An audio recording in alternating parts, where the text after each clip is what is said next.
it's rather interesting, actually, just having had this conversation with the monk this evening, because what we're looking at in Tibet is the overtaking and systematic annihilation of a spiritual culture by an invading foreign force, in that case the Chinese.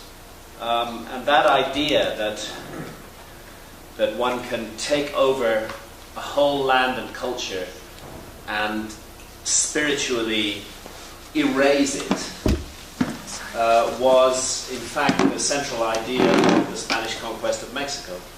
That's what happened there, and in a way, when I look at the whole story of the Spanish conquest of Mexico, I see it's a great tragedy, really, what happened. And it makes me, and it's why in the novels that I'm writing about this, I'm trying to look at the spiritual forces at work behind history, and a theme that I constantly come back to, which is the choices between good and evil that we have as human beings, and that we make sometimes on a very large scale that affects the whole world. It so happened that the Spanish had the technology to cross the Atlantic Ocean and encounter what was for them a new world, but what was for the inhabitants of that world a very old world indeed. Imagine how it might have been if things had been different. Supposing the Spanish had gone into that adventure not with a lust for gold or to take over unknown lands, but with a desire to learn and to offer love to others. How much European culture would have benefited from learning from the indigenous culture of the Americas, and how much the indigenous culture of the Americas had to learn and benefit from contact with Europe as well. It could have been a tremendous meeting of minds, and had that encounter taken place in a different spirit, the whole world that we live in today would have been a different place. The era of colonialism would never have taken place. The slaughter of the Native American peoples, the systematic genocide of Native American peoples would never have occurred. The Spanish conquest of Mexico set in process, set in chain, a series of events that lead us to the world we live in today. And in a way, the Chinese occupation and annihilation of Tibetan culture is just the latest episode in that continuing story. Now, it's complicated by the fact that the Aztecs, who are properly known as the Mexica, but I'll refer to them as the Aztecs here, were themselves, shall we say, a not very nice culture. The Aztecs had many dark and unpleasant aspects. It seems to me that as a culture they chose the dark side. And in a way, one can see Cortez and the Spaniards as a kind of instant karma for the choices that the Aztecs made. Because if the Aztecs had chosen to embrace their neighbors, if they had chosen to love their neighbors, if they had chosen to create a strong, united, harmonious culture in Central America, the Spanish conquest would have stood no chance whatsoever. Cortez won because the Aztecs were hated, and the Aztecs were hated because of the things that they did. But those amongst the Native American peoples who went over to the Spanish side, really, there were only a few of them who understood what that meant, and that Spain represented a greater annihilation of everything that was valuable and good in the culture of Central America than anything that the Aztecs had done, however bloody and hideous the Aztecs were. And so I will talk about the bloody and hideous nature of the Aztecs and of the Spanish as well. The Aztec Empire is here, in a very, very substantial empire in Mexico and neighboring countries, and it was focused on Tenochtitlan, which is modern Mexico City.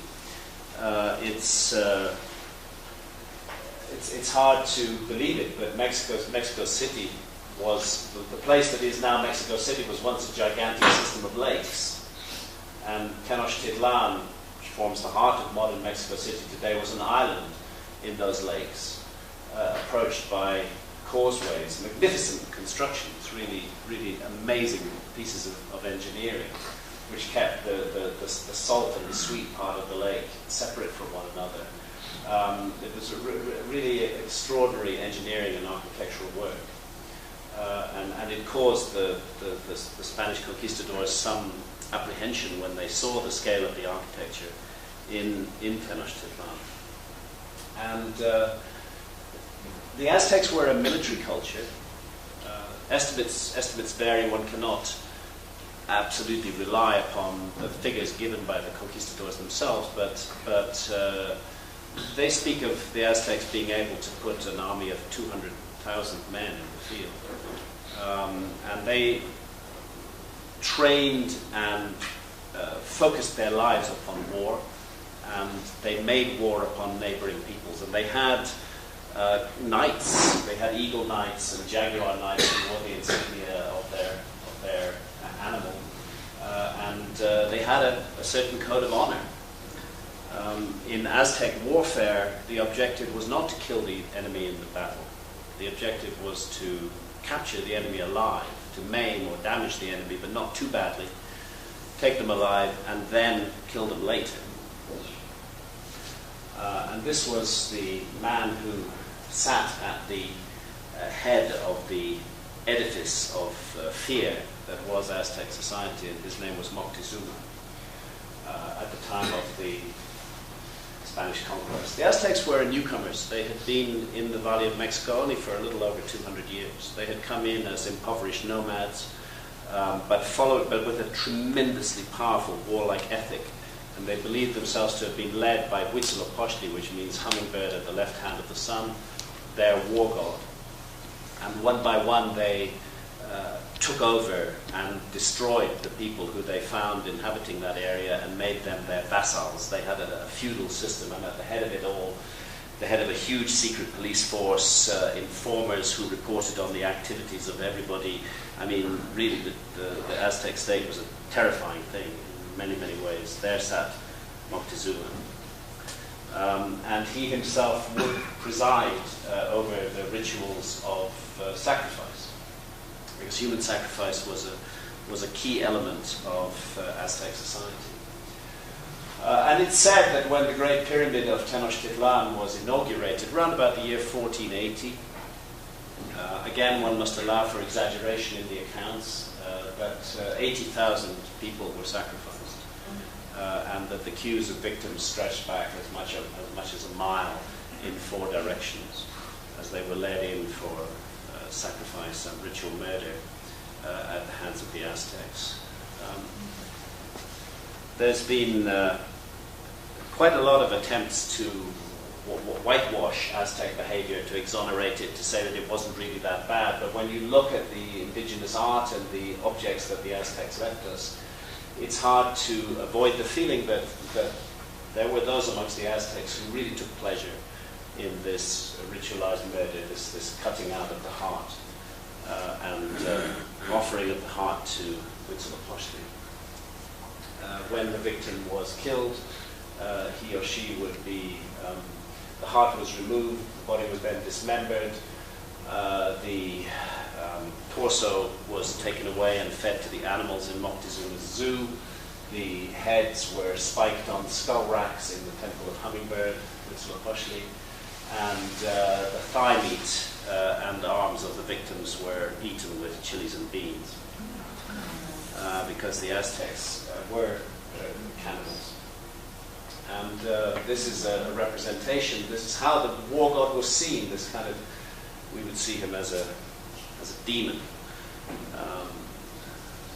here feeding on the hearts of and buckets of blood being poured over him. So this was the society, a society that had been immersed in warfare for 200 years, that captured its victims alive, that cut out their hearts. This was the society that Cortes and 490 Spaniards set themselves against in the year 1519. Moctezuma himself was in regular communication with Huitzilopochtli. And that communication was mediated by psychedelic mushrooms. This is something I have great difficulty dealing with, because I am a big fan of psychedelics. I think psychedelics have a huge role to play in our society, and I think that they can be a tremendous instrument of healing. But like anything else, the choices that you make define the outcome that follows. And in the case of the Aztecs, the choices that were made with the visionary mushrooms, which they called teonanactil, which means the flesh of the gods, the choices that they made were choices for murder. And Moctezuma, and there are many accounts of Moctezuma communicating directly with, I call him Hummingbird, the name Huitzilopochtli is quite difficult to keep on pronouncing, with Hummingbird, and being given advice by Hummingbird on what to do, and often being told to kill people and bring in more victims, and Moctezuma would oblige. Was this simply a schizophrenic ruler, or is there some kind of demonic play going on with human beings? Is there some force at work in the universe that seeks to drive us to madness and cruelty and wicked behavior, when we can so easily make other choices? These are my central characters are two young Native American women, and I've got these images off Google Images, but one of them is a historical figure. Her name is Malinal. She's actually a key figure in the story of the Conquest. And the other is a young witch called Tozi. I call her Tozi. Tozi is a fictional character, but the Aztecs did have witches. And like witches in medieval Europe, they were persecuted by Aztec society. And they could easily find themselves being fattened for sacrifice. And that, in my story, is where my fictional character Tozi and the historical character Malinal meet, is in the fattening pen beneath the Great Pyramid, looking out on the Great Pyramid of Tenochtitlan. Malinal is a real historical figure. She became the mistress of Cortes eventually, and the wife of the mother of Cortes's child. Although Cortes doesn't give her a lot of praise in his books, he does admit at one point that it was, aside from God himself, it was Malinal who gave me this conquest of Mexico. She enters history at a certain point, which I'll come to, but when she enters history, she already has a huge grudge against Moctezuma. It's very, very clear she can't stand the man. And she is going to use Cortes as her instrument to bring him down. And I was fascinated by that situation. What was it that drove Malinal to this? And that's one of the joys of writing novels rather than writing non-fiction, is that it was possible for me to give Malinal this motive that led her to be the avenging angel who brought down Moctezuma. And my two young heroines are indeed marched up to the top of the pyramid, but there's a strange intervention by the war god himself, who forces Moctezuma to free them, and they're released. Tozi stays in Mexico City to work supernatural harm against Moctezuma, and Malinal goes to the coast. And the reason that she goes to the coast, and this is where she does enter history, is the Spanish. The Spanish had been in Cuba and Hispaniola since 1492, as a matter of fact, since the time of Columbus. And they had been building up their forces there. And they were well aware of these lands, the mainlands of the Americas. But they didn't feel ready to take them on. But there had been sightings of the Spanish. Moctezuma was already aware that something odd was going on. Large ships had been seen. There had been a previous expedition which had landed in the Yucatan and fought a battle with the Maya. Moctezuma knew about all of this. and it was bothering him because there was a prophecy, and that prophecy was the prophecy of the return of Quetzalcoatl, which was said that who was called the feathered serpent, and it was said that he would return in the year one reed, and that he would overthrow a wicked king, and that he would reintroduce a religion of peace, in which there would no longer be any human sacrifice, and the only sacrifices would be of fruits and flowers. And it so happened that 1519, the year that the Spanish conquest began, was the year one reed in the Mexican calendar. So there was an expectation of this deity returning, and he was described in the ancient traditions as white-skinned and bearded. Were no gods of peace. They had done terrible acts of genocide in Cuba. They had utterly annihilated the indigenous Taino population. They actually fed people to dogs. And any resistance was punished with terrible burnings and hangings. I mean, they just were, if anything, 1,000 times worse in their cruelty than the Aztecs. And all of their acts were justified. Basically, this Pope, the Borgia Pope, had given the New World to Spain and Portugal. Everything west of a particular line of longitude would belong to Spain, and everything east of it would belong to Portugal. That's why they still speak Portuguese in Brazil today. And in 1513, just 6 years before the conquest, was promulgated the Requerimento, which was a document that the Spanish were to read to indigenous peoples who they encountered. And they were to read it to them either in Spanish, in Castilian, or in Latin. Unfortunately, of course, none of the indigenous people could understand what was being said to them. But basically, if you do not surrender, I certify to you that with the help of God we shall powerfully enter into your country and shall make war against you. We shall take you and your wives and your children and shall make slaves of them. And we shall take away your goods and shall do you all the mischief and damage that we can. And we protest that the deaths and losses which shall accrue from this are your fault. That was the pious nonsense that the Spanish read out in a language that nobody could understand before they turned upon them with superior warfare and military science. And of course, really, it was gold that was the motive for all of this, the lust and the hunger for gold that the Spanish felt.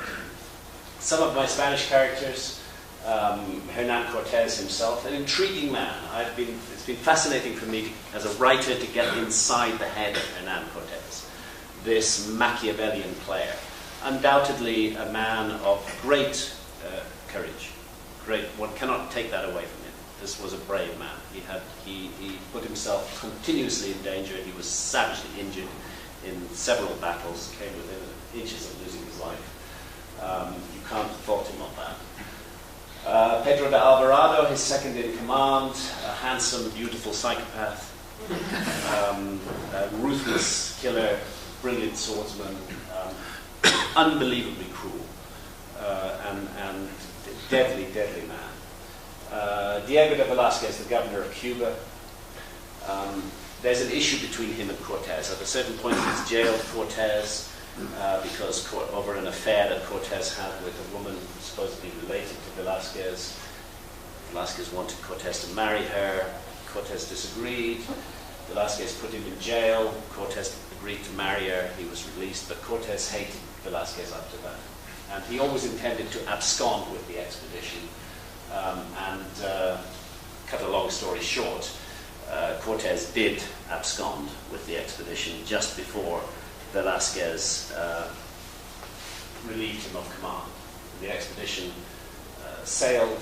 It was scattered by a storm, but eventually they arrived in Cozumel, really a short hop from Cuba. And in Cozumel, they made their first landing in February 1519. Some art illustrating that landing. They faced no resistance in Cozumel. But it's there that Cortés heard of this character. He heard from the Maya of Cozumel that there was somebody who looked like him, who'd been living in the mainland Yucatan for the last 11 years. And they even called him a Castilian. And Cortés immediately got it. This must be a shipwrecked Spaniard. If he's been living in the Yucatan for 11 years, he speaks the Mayan language. I want this man. And he got Aguilar.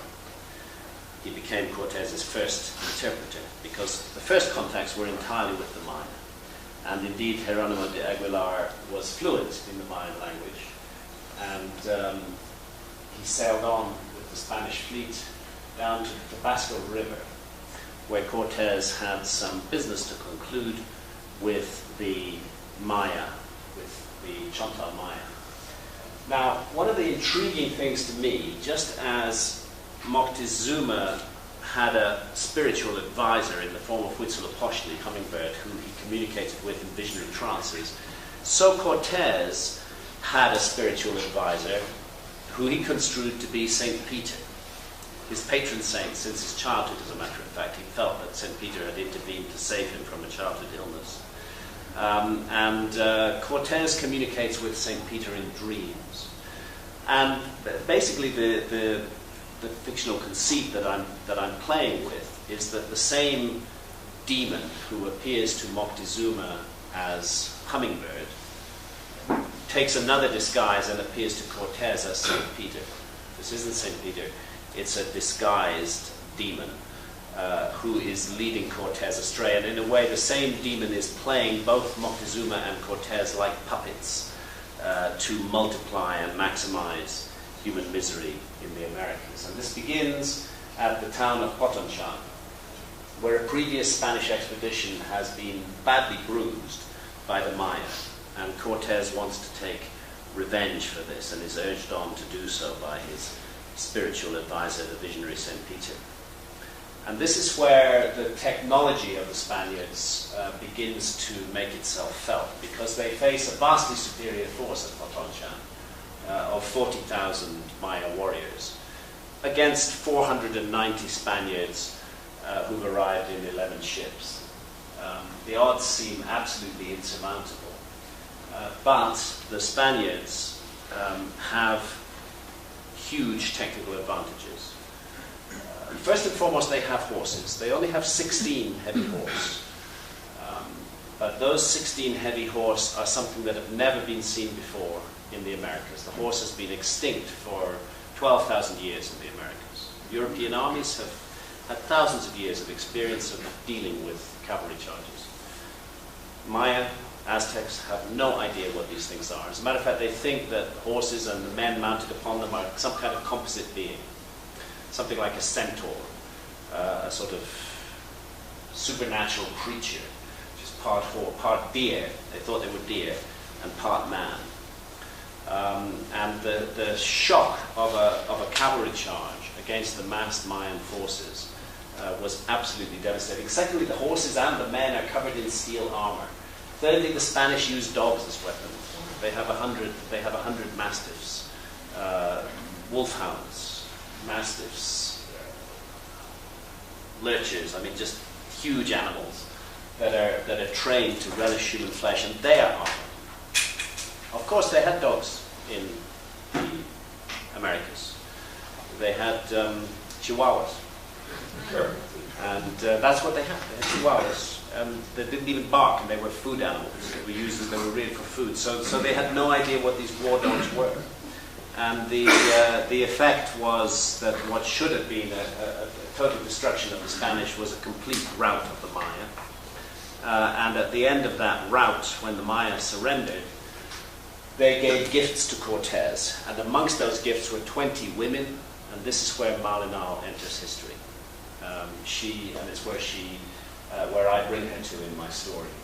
She is one of the slaves who is given to Cortés by the Maya, because after escaping Tenochtitlan, she goes down to the coast and is taken by the Maya.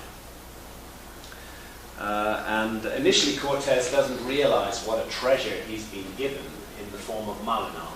As a matter of fact, he gives her to one of his men, Puerto Carrero, as his bed slave. But when the Spanish first encountered the Aztecs at Cuetlaxtlan, that's when Malinal comes into her own, because Aguilar, the Spanish Mayan speaker, cannot speak a word to the Aztec ambassadors. But Malinal speaks both Nahuatl, the language of the Aztecs, and Maya. And when she sees the Spanish struggling, communicating with sign language with the Aztec ambassadors, she thrusts herself forward and makes clear that she speaks both languages and that she can communicate through Aguilar with Cortez and with the Aztecs. And she becomes the key figure from now on. And very rapidly, she learns Spanish, and she doesn't need Aguilar anymore. She edges him out, and within a few months, he's no longer a serious figure in this story. Malinal is speaking fluent Spanish and is translating directly for Cortez, and she becomes his lover. Cortez conveniently sends Puerto Carrero back to Spain with a message for the Spanish king and some treasure, and he takes over Malinal as his lover, and eventually she becomes the mother of their son, Martin Cortez, and there's a monument to the family in Mexico City to this day. Fascinating historical character, and much abused. She's a detested figure in Mexico. She is regarded as, I believe it's correct, that a Malinchist is a traitor.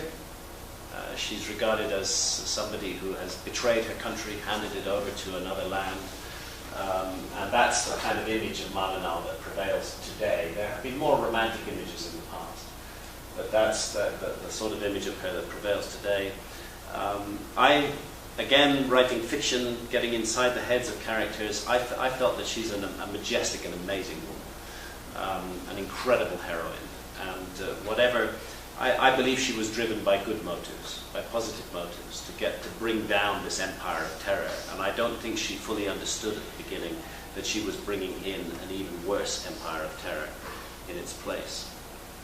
And everywhere we see an image of Cortez, we see Malinal in the image, in the Aztec garden. We see, even in modern imagery, we see the glyph of speech in front of her, because she becomes the tongue of Cortez. And it's she who tells him, I believe, about the myth of Quetzalcoatl and of the white-skinned, bearded god who would come across the Eastern Ocean on a ship that moved by itself without paddles, wearing shining armor, armed with fire serpents, weapons that could dismember men at a distance, that produced clouds of smoke.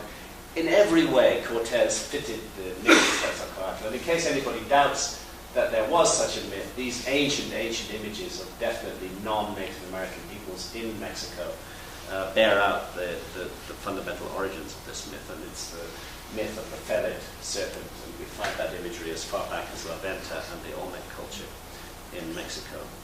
And the prophecy of the return of the feathered serpent in the year one reed, I believe, played a fundamental role in the success of Cortez.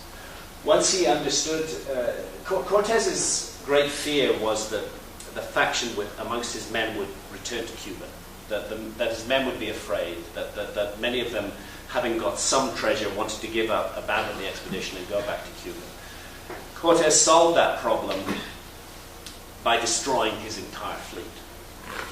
I mean, that also is something you've got to admit takes guts. When you're dealing with 490 men against a huge empire, he actually sinks the fleet. He didn't burn it, he sank it. And the ships were then disassembled and used to build houses on the coast for a small Spanish colony that was established there. And then he led the march inland, and he told his men, you'll either conquer or die. There's no going back now. And off they went into the interior, and initially the journey went smoothly. And his great hope was that he would be able to recruit the Tlaxcalans who were here up in the mountains. He would be able to recruit the warlike Tlaxcalans as his allies, because the Tlaxcalans had been at war with the Aztecs for 200 years. And the Tlaxcalans, unlike other Native American peoples, had not bowed their head to the Aztec feudal power. And they had refused to submit. And they had fought a courageous war of independence for 2 centuries. And at the time of Cortez, their battle king was Xicotenca the Younger. And there's a statue of him in Tlaxcala to this day. This shows the kind of weapon that they used, which is called a macahuitl, which is a wooden paddle with obsidian blades. This was a Stone Age culture. Aztec was a Stone Age culture. They had no metal to speak of. Xicotenca had been involved in a bitter war with the Aztecs, who used his people as a farm for human sacrifices. And Cortes thought, if I can get the Tlaxcalans on my side, then, and they will join me, obviously, because I'm against Moctezuma as they are, then it'll be so much easier to conquer Moctezuma. But Xicotenca, for me, is one of the great characters of this story and one of the great heroes, because he saw what the Spanish conquest would mean. He understood perfectly well that the Spanish were not gods, and he understood that they were there to bring Moctezuma down. And it would have been very easy for him to join Cortes right away. But what he saw was the complete annihilation of Native American culture.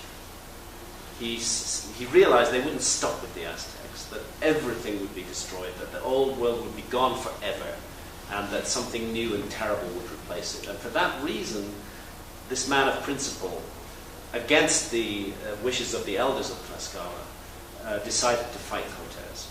And he did fight him. And there was an intent, and I described this in volume 2 of my series of novels on this, there was an intense series of battles. And the Spanish were really within hours or days of giving up. The huge lobby of men was urging Cortes to just abandon the fight. There was one famous case in which a Tlaxcalan warrior actually beheaded a Spanish horse with a single blow of his wooden sword, and punctured the myth that these were supernatural creatures. But Cortes resorted to terrorism. He burnt whole villages. He threw men and women, Tlaxcalan men and women, into pits onto sharpened stakes, and fight as they could, the Tlaxcalans could not quite defeat him. And that's why the elders of Tlaxcala eventually forced Xicotenca to make peace with Cortes. And Xicotenca's father welcomed Cortes into the city of Tlaxcala, and Xicotenca the Younger was obliged to become a general in Cortes's army. Once he accepted that role, he held true to Cortes for the next couple of years. But it's a sad fact that at the very end of the story, when the final apocalypse was taking place at Tenochtitlan and the Aztecs were putting up their last desperate defense against the Spanish, that Xicotenca went to Cortes and he said, now you have to stop. You have to stop. You have made your point. You have defeated them. Don't drive them into the ground. Show some mercy. And Cortes said, no, I'm not going to show them any mercy. I will kill them to the last man. And Xicotenca took his own immediate core of men and walked out on Cortes. He said, I won't be part of this anymore. This is wrong, what you're doing. And Cortes sent a troop of horse after him, captured him, and hanged him. That was the sad end of Xicotenca. At any rate, from Tlaxcala, the Spanish went on to Cholula. And there they sent a terrible message to Moctezuma. And that massacre was the famous massacre at Cholula. And this pall of sadness still hangs over Cholula to this day. And there are images in the Museum of Cholula that showed what the Spanish did to their Cholulan captives, feeding them to dogs. All of this to terrorize Moctezuma, to tell him that was the fate that awaited him. So when Cortes arrived at the shores of Lake Texcoco, he came with the aura of a god wrapped around him. And he had already succeeded in psychologically dominating Moctezuma, and Moctezuma was ready to invite him into the city. Now, it's interesting, the first meeting of Moctezuma and Cortes, again we see Malinal in the traditional paintings that the Aztecs did of this. And the account that Sahagún gives of how Malinal looks Moctezuma straight in the eye is another one of those bits of history that really fascinated me, because nobody could look the Aztec emperor in the eye. It was death to look him in the eye, and let alone for a woman. But she just stared him down as she gave him Cortes's words. And he said to Cortez, okay, you can come into the city now. There were others amongst the Aztecs who were not so weak-kneed as Moctezuma. And the intention was that after the Spanish had entered the city, these bridges over the causeways would be lifted. The small Spanish force would be isolated inside the city of Tenochtitlan, and they would be massacred. The Aztecs would fall upon them. But Cortez forestalled this. And again, one has to recognize an act of extraordinary, risky daring. Within days of entering the city, he had taken Moctezuma hostage in his own palace. And Moctezuma acceded to that hostage-taking. He allowed himself orders to his followers not to harm Cortez. And for 6 months, Cortez was able to run the Aztec Empire through Moctezuma. And he might have pulled off a bloodless coup at that point, had it not been for the jealousy of his rival, the governor of Cuba, Velasquez, who had heard of Cortez's success, and who sent a Spanish force of 1,000 men to Veracruz, where the Spanish had built their first town, to attack Cortez, not to support him, but to attack him. Velasquez couldn't bear the thought that Cortez was succeeding. Cortez was forced to divide his army. He had about 400 men, slightly less than 400 men in Mexico City. He sent 300 down to the coast, left 100 in Mexico City guarding Moctezuma. The 300 he sent to the coast defeated Velasquez's army and absorbed them into Cortez's army. And then they marched back to Mexico City. But meanwhile, this man, Alvarado, the psychopath, had decided he loved conducting massacres, and he conducted a massacre in Mexico City. And that was the final straw for the Aztecs, and they rose against the Spanish. And by the time Cortez got back with his now much larger army to Tenochtitlan, there was a full-scale war going on in the heart of the city, and Alvarado and his 100 men were surrounded and besieged. And Guatemoc comes to the fore as a key Aztec player at this point. Desperate fighting continued for many days. Cortez did break the siege. He got into the city, but he could not withstand the massive Aztec force. Moctezuma was marched up onto the battlements to call for peace. He was killed by his own people. And then began the final rout of the Spanish in Tenochtitlan. And they were obliged to retreat across those broken causeways, having witnessed more than 50 of their own men and quite a number of their horses being sacrificed on the pyramid. And this is called I can't speak Spanish, but the Noche Triste, the sad night. Remember, Cortez's army, now enhanced by Velasquez's men, is well over 1,000. 600 of them die that night. The Aztecs command the lake from their canoes, and the Spanish are impeded by the fact that there are no bridges on the causeways. In the end, they end up marching over the bodies of the dead, which fill up the causeways. Only 400 Spaniards survived that night. And were it not for the fact that the Aztecs were so busy sacrificing captives, they could have wiped them all out. But the Spanish were able to get away. They went off to Tlaxcala, and there they were given sanctuary, and they licked their wounds.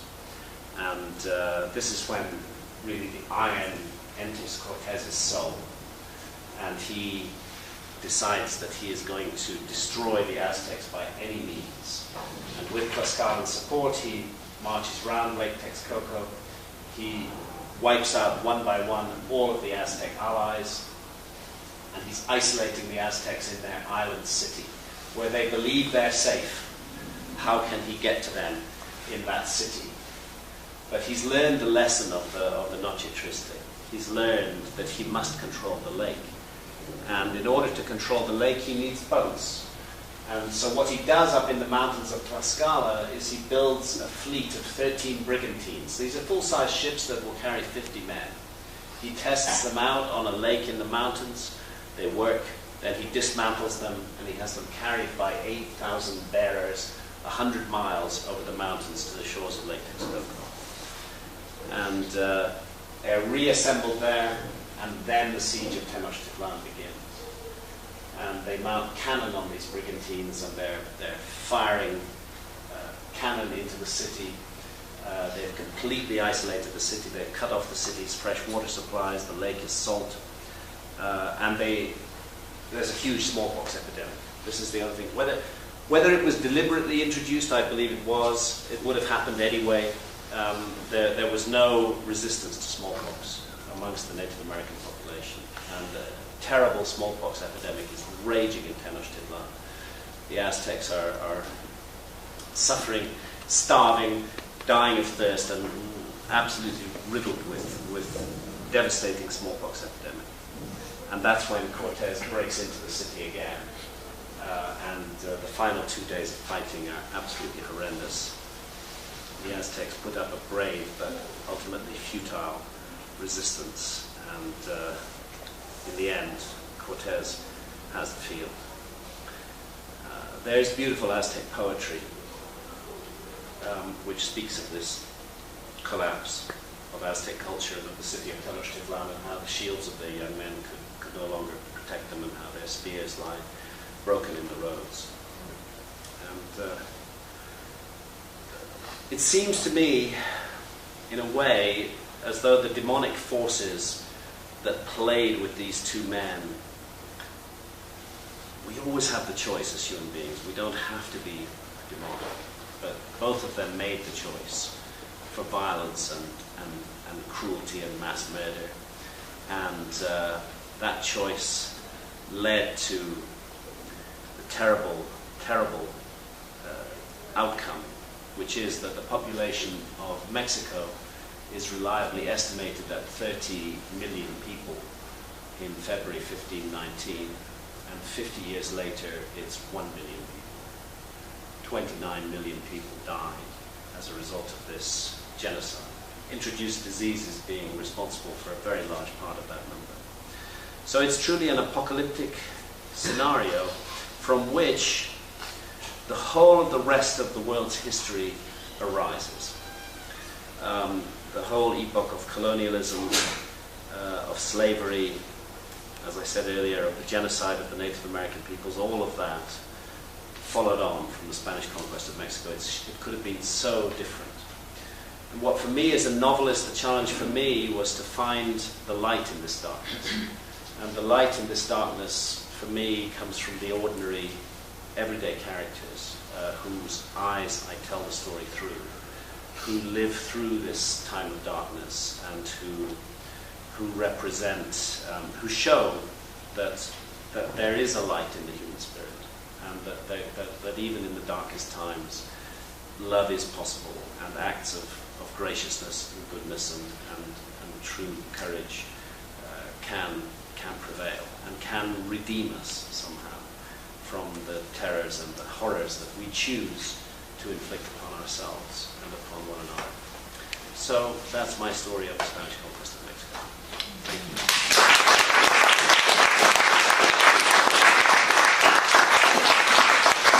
And as I say, we're nearing the end of our trip. What a fantastic place to end it in. This beautiful Himalayan foothills, and I don't know, the charm of this place is something special. I think everybody's noticed it. You know, the monks with their cell phones. And there's a monk who looks like from the 14th century, sitting at a laptop in a coffee shop enjoying a cappuccino, and everybody's smiling, and they don't hassle you so much in the markets here. Things are it's just a very laid back, lovely atmosphere about this place. I think it's a fabulous place to end this trip. I want to take this opportunity to say thank you to Gregory and his team. Yeah.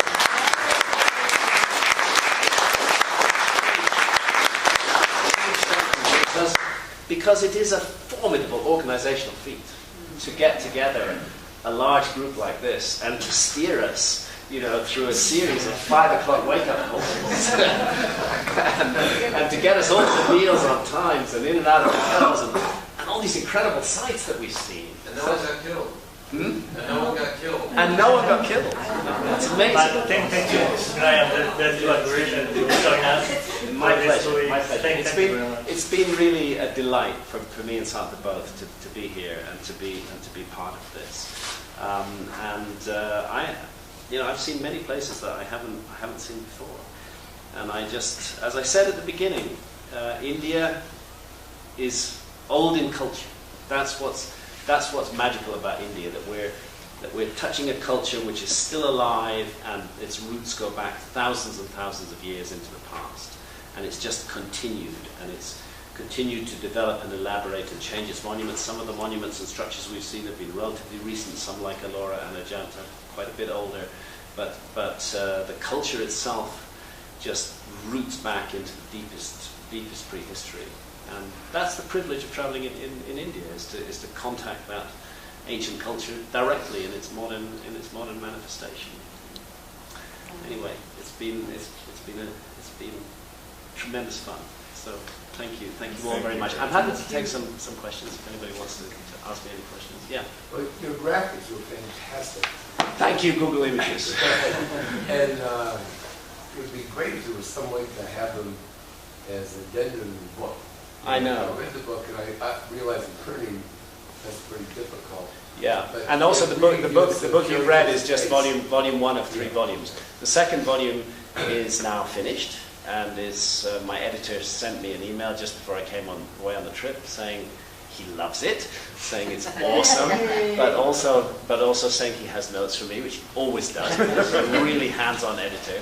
Whenever I see that line in his email saying, your book is awesome, I have notes for you, my heart goes, because I know what those notes mean, which is probably they mean 4 or 5 weeks of very intense work on my part to tidy up the manuscript and bring, the great thing about an editor is as an author, you're very close to the story, and you don't see some things that an editor sees. So I'm going to be returning to Mark Booth's notes. So that's volume 2, and then volume 3 is going to follow in a year or so's time, and hopefully we'll complete the story. Yes, I would love to put graphics into it. Maybe a graphic novel.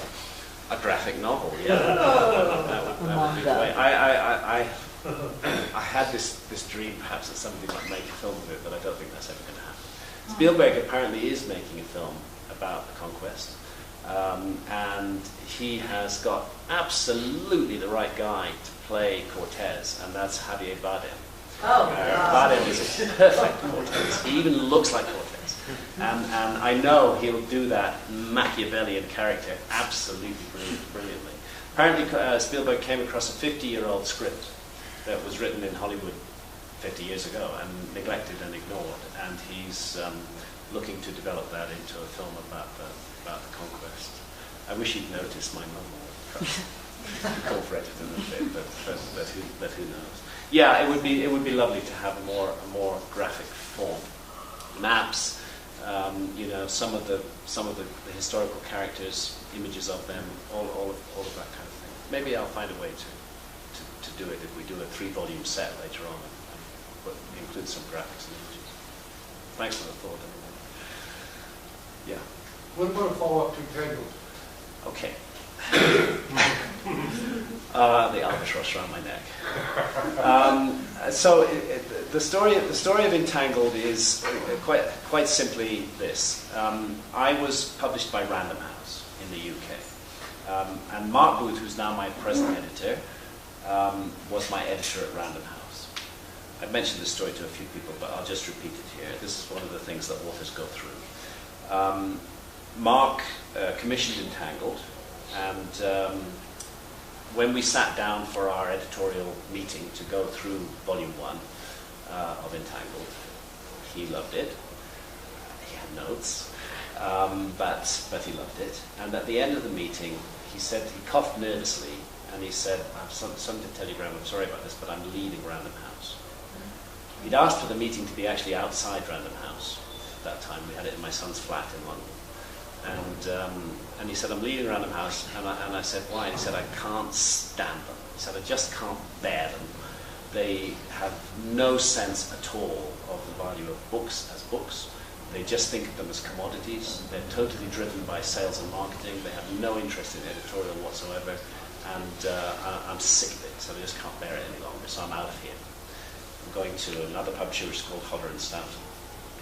Well, I was too far down the road with Volume 1 at that point. It was already in production. Marked it up. It was ready to go. They were ready to typeset. There was nothing to be done. It had to stay with Random House. But he said, the new guy who's taking over, Oliver Johnson, is a man after my own heart, and he'll love your book and he'll give it care. I met Oliver Johnson. He was a lovely guy. He loved my book. He was going to give it care. 6 weeks later, he phoned me up. He said, Graham, I'm sorry to tell you this. I'm leaving Random House. I'm going to Hodder and Stoughton as well. And at that point, Entangled became an orphan within Random House. It was associated with a defecting faction of editors. And Random House are big enough to just ditch a book. And they did ditch it. They did less than nothing. They suppressed the book in many ways. And I thought about it long and hard. I decided I could not continue with them. I cancelled the contract for Volume 2. I repaid the advance that they had paid on Volume 2. And I killed it. And I decided that I would publish Volume 2 with Mark Booth. But that wasn't so easy as it seemed. All sorts of complications, the tensions with Random House. Random House are a big player in the publishing business. And what Mark and I decided was that we would do the War God series of novels first. It was something I'd always wanted to do anyway. We'd do those first, clear some air between us and Random House, and then bring out Volume 2 of Entangled after the War God series. So it's out there. It's out there. I've already written 100 pages, and I know exactly where the story is going, and there will be a victory of the light in that story. The uglies, the Neanderthals, will play a huge role in bringing down the demon Sulpa.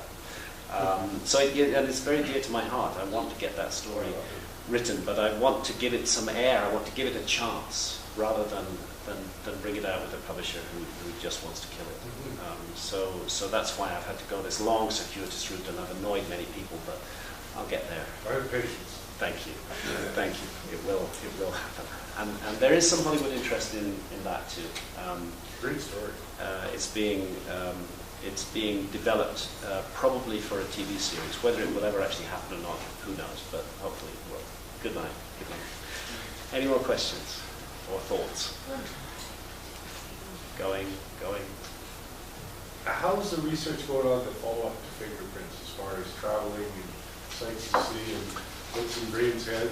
Yeah, very well. Very, very well. The big breakthrough for me is Indonesia and the whole story of Gunung Padang. We're going to be back for a further research trip in Indonesia, looking at many, many other megalithic sites around Indonesia and revisiting Gunung Padang. We're going to travel with Danny Hillman, who is the geologist who's worked on the Gunung Padang site. In addition to that, on that same trip, I'm doing a speaking tour in Australia, but we're going to take a week or 10 days aside from that to do research in Australia, where there's some very interesting needs to follow up. I've never written about Australia in previous books before. I'm intending to feature Sumer and Mesopotamia in a big way in this book, possibly Iran as well. I'm going to do a research trip in the United States, and particularly in the Pacific Northwest, looking at areas that were impacted by that comet disaster 12,980 years ago. So there's a lot of different threads pulling together in the story. All I have to do is write it, which I hope I'll succeed in doing. I'm supposed to deliver it at the end of December this year, but I think I'm going to be late, a wee bit late. Anyway, there we go. Thank you very much indeed. Very good.